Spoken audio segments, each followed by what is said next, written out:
हस्तरेखा का सीधा संबंध व्यक्ति के मस्तिष्क और उसकी भावनाओं से होता है। इसका सूक्ष्म अध्ययन कर व्यक्ति की सारी मनस्थिति ज्ञात की जा सकती है और उसका भावी कार्यक्रम जो वह बना रहा है जानकर उसे उचित परामर्श दिया जा सकता है। जीवन रेखा की तरह ही मस्तिष्क रेखा भी मुख्य रेखाओं में मान्यता पाती है, क्योंकि जीवन और मस्तिष्क का आपस में गहरा संबंध है। इसके लिए बिना बुद्धि के या मस्तिष्क के जीवन व्यर्थ सा हो जाता है।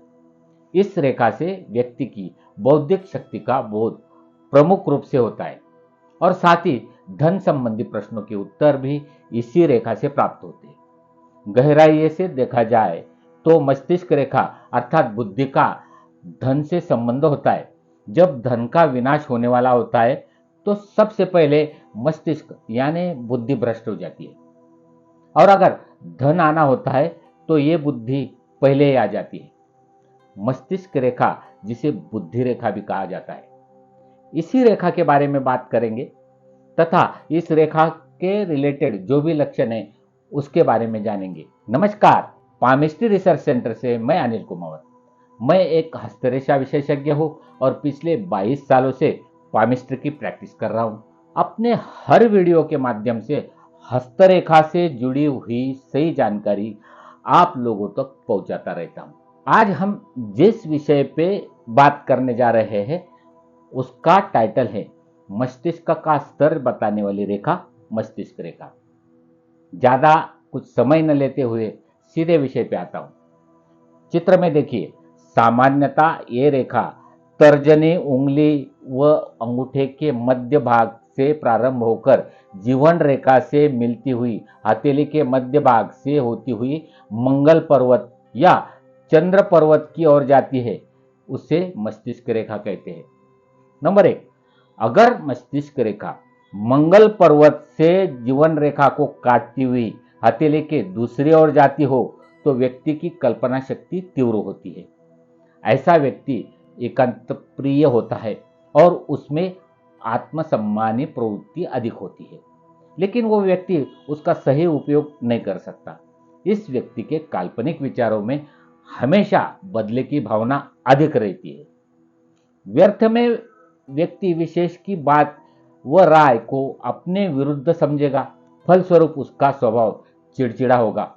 वो आवेश में आकर जल्दबाजी में उचित अनुचित वातावरण को ध्यान में न रखकर अपनी बात मनवाना चाहेगा। इस कारण उसका विरोध अधिक होगा, बनता काम बिगड़ जाएगा। सही अर्थों में ऐसे व्यक्ति व्यर्थ में ही समय और धन का अपव्यय करने वाले होते हैं। नंबर 2, अगर मस्तिष्क रेखा का उद्गम स्थान जीवन रेखा को स्पर्श कर हो और मस्तिष्क रेखा लंबी, गहरी और निर्दोष हो तो ऐसी रेखा वाला व्यक्ति तीव्र बुद्धि वाला, सावधान और समझदारी से कार्य निर्णय लेने वाला होता है। सही अर्थों में ऐसे व्यक्ति समय के अनुसार सही जगह निर्णय लेते हैं और किसी व्यक्ति विशेष को अपनी राय सही समय पर ही देते हैं। इस कारण इनकी प्रतिष्ठा बढ़ती है। इनमें अपनत्व की भावना अधिक होती है। इस कारण ये संकोचवश अपनी राय देना पसंद नहीं करते। इस रेखा का यही एक अवगुण है। नंबर 3, यदि मस्तिष्क रेखा जीवन रेखा से मिलकर निकली हो या कुछ दूर साथ अलग हुई हो तो ऐसे व्यक्तियों में निर्णय शक्ति प्रबल होती है। मानसिक तथा शारीरिक कार्य करने की शक्ति और स्थिति को परखने की और सही समय पर जवाब देने की क्षमता अधिक होती है। जिस आयु से ये रेखा जीवन रेखा से अलग होती है उस आयु से व्यक्ति के हृदय में परिवर्तन आ जाता है। काल्पनिक विचारों में अस्थिरता आ जाती है, जिसके फलस्वरूप ना चाहने पर भी वह व्यक्ति बुरा निर्णय लेता है। फलस्वरूप उसका पश्चाताप उसे खलता रहता है। नंबर 4, अगर मस्तिष्क रेखा जीवन रेखा से अलग होकर प्रारंभ होती हो तो व्यक्ति स्वतंत्र विचार वाला तथा अत्यधिक आत्मसम्मानी प्रवृत्ति का होगा। यह व्यक्ति कौन से भी काम में स्वयं ही निर्णय लेना पसंद करेगा, ना ही किसी की राय मानेगा।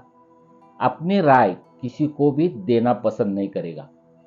ये व्यक्ति में स्वार्थ की भावना अधिक होती है। उसे एकांत पसंद होगा। जल्दबाजी से निर्णय लेने की आदत की वजह से उसके हाथ से बहुत से अवसर निकल जाएंगे। सही अर्थों में ऐसे व्यक्ति टूटना पसंद करेंगे, झुकना नहीं। नंबर 5, कभी कभी मस्तिष्क रेखा सीधी होकर हृदय रेखा के साथ चलती हुई हाथ के एक सिरे से दूसरे सिरे तक जा पहुंचती है तथा हृदय रेखा भी सीधी चलकर एक सिरे से दूसरे सिरे तक जा पहुंचती है। ऐसे व्यक्ति प्रेम संबंध में बहुत ईर्ष्यालु तथा अतिवादी होते हैं। अपने अवगुण के कारण वे संपूर्ण जीवन को नष्ट कर देते हैं। ऐसे व्यक्ति जिससे भी प्यार करते हैं उसी पर अपना पूर्ण अधिकार समझते हैं। ये लोग प्रेम के मामले में इतने स्वार्थी होते हैं कि उन्हें केवल अपने ही प्रेम में भावनाओं का ध्यान रहता है। संवेदनशील इतने होते हैं कि कई बार झूठे संदेह के कारण अपना जीवन तक बर्बाद कर देते हैं। कहने का तात्पर्य यह है कि झूठी भावनाएं और संदेह उनकी सुखी जीवन को दुखमय बना देते हैं। नंबर 6, अगर मस्तिष्क रेखा गुरु पर्वत से प्रारंभ हो तो ऐसे व्यक्ति अभिमानी होते हैं। मस्तिष्क रेखा गुरु पर्वत पर जितनी ऊंचाई से प्रारंभ होगी उतना ही ऐसा व्यक्ति अभिमानी होगा। उस व्यक्ति में सामंजस्य की भावना की कमी होती है और अगर उसमें हृदय रेखा से भी सहयोग की कमी, मतलब हृदय रेखा अच्छी ना हो, तो उस व्यक्ति का निर्वाह दूसरों के साथ बहुत कठिन होता है। नंबर 7, यदि मस्तिष्क रेखा और हृदय रेखा अर्धचंद्र जैसे बीच वाले हिस्से से एकदम से नजदीक आ जाए तो ऐसी रेखा वाला व्यक्ति पाखंडी, धूर्त, स्वार्थी, क्रोधी और अहंकारी होगा। नंबर 8, अगर मस्तिष्क रेखा हथेली के मध्य भाग तक ही हो तो ऐसा व्यक्ति व्यवहार कुशल होगा, लेकिन वो व्यक्ति कला क्षेत्र के प्रति उदासीन होगा। नंबर 9, मस्तिष्क रेखा शनि पर्वत के एकदम नीचे से निकलकर प्रथम मंगल पर्वत पर जाती हो तो ऐसा व्यक्ति कुबुद्धिपूर्ण विचारों वाला होता है। उसे आंखों की बीमारी होने के पूरे चांसेस होते हैं। नंबर 10, मस्तिष्क रेखा शनि पर्वत के नीचे जाकर एकदम से नीचे चंद्र पर्वत पर चली जाए तो ऐसी रेखा वाले व्यक्ति को निरंतर भावनात्मक आघात लगता है और उसे अत्यधिक मानसिक कष्ट होता है। दोस्तों, मस्तिष्क रेखा के और भी कई लक्षण हैं जो 1 या 2 पार्ट में कवर करना मुश्किल है, इसलिए ये टॉपिक पर 4 या 5 पार्ट या फिर 6 या 7 भी हो सकते हैं। आप लोग उसे जरूर देखिएगा। हमारा ये वीडियो अगर आपको पसंद आया हो तो इसे लाइक कीजिए, अपने दोस्तों को शेयर कीजिए। अगर आप हमारे चैनल पर नए हैं तो हमारे चैनल को सब्सक्राइब कीजिए, बेल आइकन का बटन दबाएं ताकि हमारे हर वीडियो आपके पास सबसे पहले पहुंच सके। बहुत बहुत धन्यवाद।